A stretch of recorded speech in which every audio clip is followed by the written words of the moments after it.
ചോദിക്കുകയോ പ്രതീക്ഷിക്കുകയോ താഴ്മ കാണിക്കുകയോ അപേക്ഷിക്കുകയോ ചെയ്താൽ അതാണ് പ്രാർത്ഥന ഇബാദത്ത് എന്നാണ് റഷീദിലുള്ള പറഞ്ഞത്. ഞാനൊരു ഉദാഹരണം പറയാം. ഞാന് മമ്പുറത്ത് സിയാറത്തിന് പോയി. അവിടെ പോയപ്പോ അവിടെ സ്വല്പം വെള്ളമുണ്ട്, അല്ലെങ്കിൽ എന്തെങ്കിലും ഒരു എണ്ണയുണ്ട്. ആ എണ്ണ എന്റെ ശരീരത്തിൽ ഞാനിങ്ങനെ പുരട്ടി. അപ്പൊ എന്റെ വിശ്വാസം എന്താ?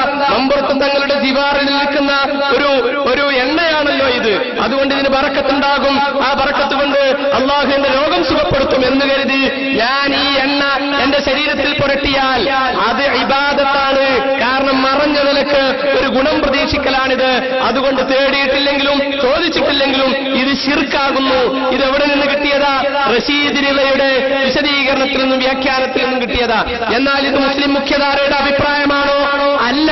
എന്തുകൊണ്ട് ഞാൻ വെറുതെ പറയുന്നതല്ല. നോക്കൂ, ഇബാദത്തിന് നിർവചനമായി നാം പറയാറുള്ളത് ഇന്ന് പിളർപ്പന്മാർക്ക് അസ്വീകാര്യനായ റഷീദിലുള്ള തന്റെ തഫ്സീറിൽ പറഞ്ഞ അഭിപ്രായമാണ്.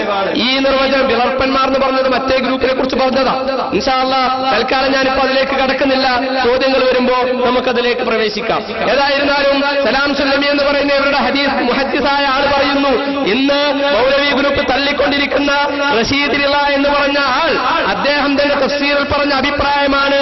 വിവിഷയകമായി ഇബാദത്തിന്റെ നിർവചനം പറയുമ്പോൾ നമ്മൾ പറയാറുള്ളത് ഈ നിർവചനം സലഫുകളിൽ ഒരു പണ്ഡിതരെങ്കിലും പറഞ്ഞത് നമുക്ക് ഉദ്ധരിക്കുവാൻ സാധ്യമല്ല. ഇങ്ങനെ ഒരു നിർവചനം സലഫുകളിൽ ആരും പറഞ്ഞിട്ടേയില്ല. അപ്പൊ ഇത് ഇവർ സ്വന്തം പോക്കറ്റിൽ നിന്നെടുത്തതാണ്. മുസ്ലിം ലോകത്തെ ശിർക്കുവൽക്കരിക്കുവാൻ വേണ്ടി, മുശ്രിക്കാക്കുവാൻ വേണ്ടി ഇവർ പറഞ്ഞുകൊണ്ടിരിക്കുന്ന ഈ ന്യായീകരണം എവിടെ നിന്ന് കിട്ടിയതാണ്? റഷീദിയുടെ തഫ്സീറിൽ നിന്ന് കിട്ടിയതാണ്. റഷീദിയുടെ തഫ്സീറിന് മുമ്പ് ലോകത്ത് ആരെങ്കിലും ഇത് പറഞ്ഞിട്ടുണ്ടോ? ആരും ഇത് പറഞ്ഞിട്ടില്ല. അതുകൊണ്ടാണ് ഞാൻ പറഞ്ഞത് മുസ്ലിം മുഖ്യധാരയുടെ ഒപ്പമാണോ ഇവരുള്ളത്? അല്ല.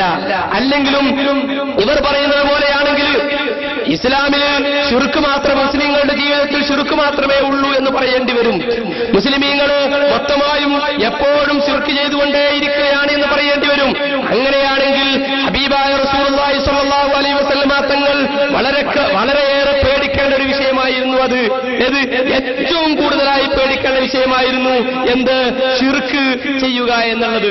എന്നാൽ അല്ലാഹു തആല പറഞ്ഞത്, അല്ലാഹുവിന്റെ റസൂൽ പറഞ്ഞത് എന്താണെന്ന് അറിയുമോ? ഇമാം ബുഖാരി ഒന്നിലധികം സ്ഥലങ്ങളിൽ ഉദ്ധരിച്ച ഹദീസ്, വല്ലാഹി അല്ലാഹുവാണ് സത്യം. എന്തിനാ വല്ലാഹി പറഞ്ഞത്?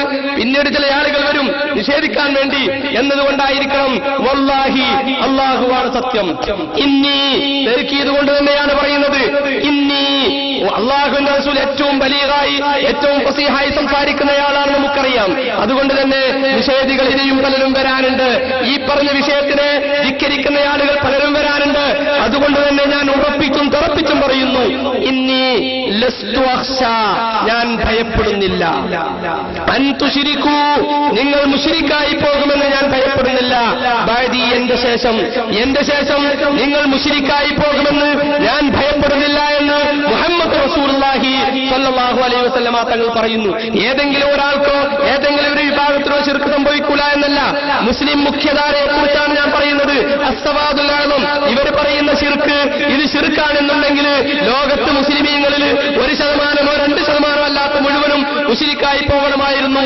അങ്ങനെ പിൽക്കാലത്ത് സംഭവിക്കുമായിരുന്നുവെങ്കിൽ സ്വാദിഖുൽ മസ്തൂഖായ റസൂലുള്ളാഹി സ്വല്ലല്ലാഹു അലൈഹി വസല്ലം തങ്ങൾ ഒരിക്കലും അങ്ങനെ പറയൂല. ലസ്തു അഖ്ശ അൻ തുശ്രികൂ ബഅദി. പക്ഷേ അല്ലാഹുവിന്റെ റസൂൽ ഒന്ന് പറഞ്ഞിട്ടുണ്ട്. അതെന്താണെന്ന് അറിയുമോ? അവിടുന്ന് പറയുകയുണ്ടായി, ഇന്നി അതഖവ്വഫു അലൈക്കും, ഞാൻ ഭയപ്പെടുന്നു, നിങ്ങളുടെ മേൽ ഞാൻ ഭയപ്പെടുന്നു. റജുലുൻ, ഒരു മനുഷ്യൻ. എന്താ മനുഷ്യന്റെ പ്രത്യേകത? ഖറഅൽ ഖുർആൻ, അവൻ ഖുർആൻ പഠിച്ചു. അവൻ ഖുർആൻ ധാരാളമായി പഠിച്ചു, ഓതുന്നുണ്ട്. ഹത്താ ഇദാ റുഇയ ബഹിജതുഹു അലാ വജ്ഹിഹി, അവന്റെ മുഖത്ത് ഖുർആന്റെ പ്രഭ, ഖുർആന്റെ സൗന്ദര്യം ഇങ്ങനെ വിരിഞ്ഞു തുടങ്ങി. വകാന രിദഅൻ ലിൽ ഇസ്ലാം, അവൻ ഇസ്ലാമിന്റെ സഹായിയും ഇസ്ലാമിന്റെ പ്രവർത്തകനുമായി. അങ്ങനെ ഇരിക്കെ അവൻ വലിയ ഇസ്ലാമിന്റെ പ്രവർത്തകനാണ്. ഖുർആൻ ധാരാളമായി ഓതുന്നുണ്ട്. പക്ഷേ പെട്ടെന്ന് അയാൾക്ക് മാർഗഭ്രംശം സംഭവിച്ചു പോകുന്നു.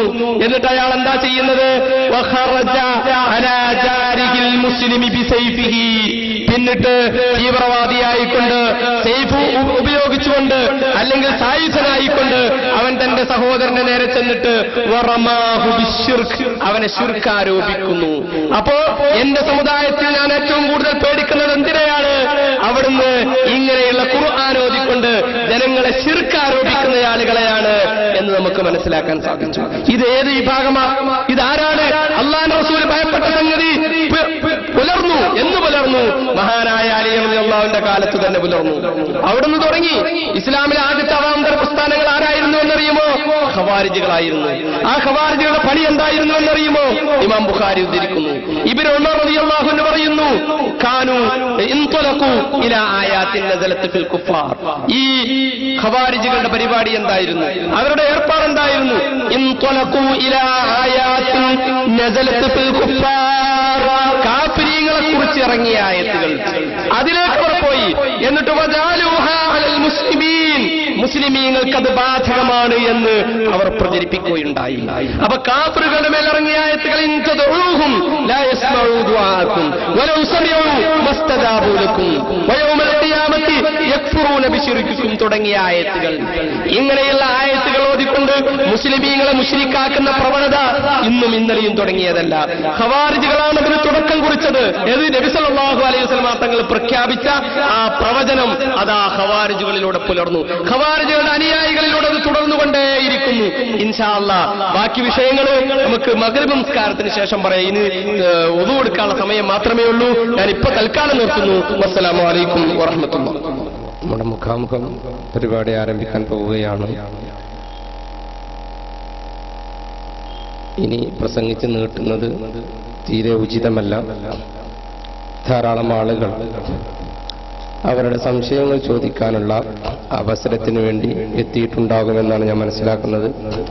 അതുകൊണ്ട് ഇതുവരെ പറഞ്ഞ കാര്യങ്ങൾ ജസ്റ്റ് ഒന്ന് കൺക്ലൂഡ് ചെയ്ത് നമുക്ക് നിർത്താം.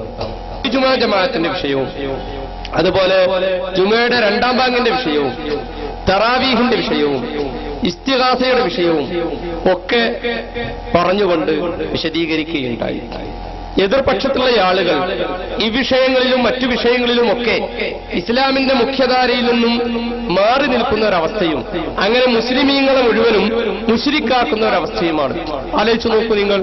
ബഹുമാനപ്പെട്ട ശംസുൽ ഉലമ ഇ.കെ. അബൂബക്കർ മുസ്ലിയാർ അല്ലാഹു സുബ്ഹാനഹു വ തആല അവരുടെ ഖബർ സന്തോഷമാക്കി കൊടുക്കുമാറാവട്ടെ.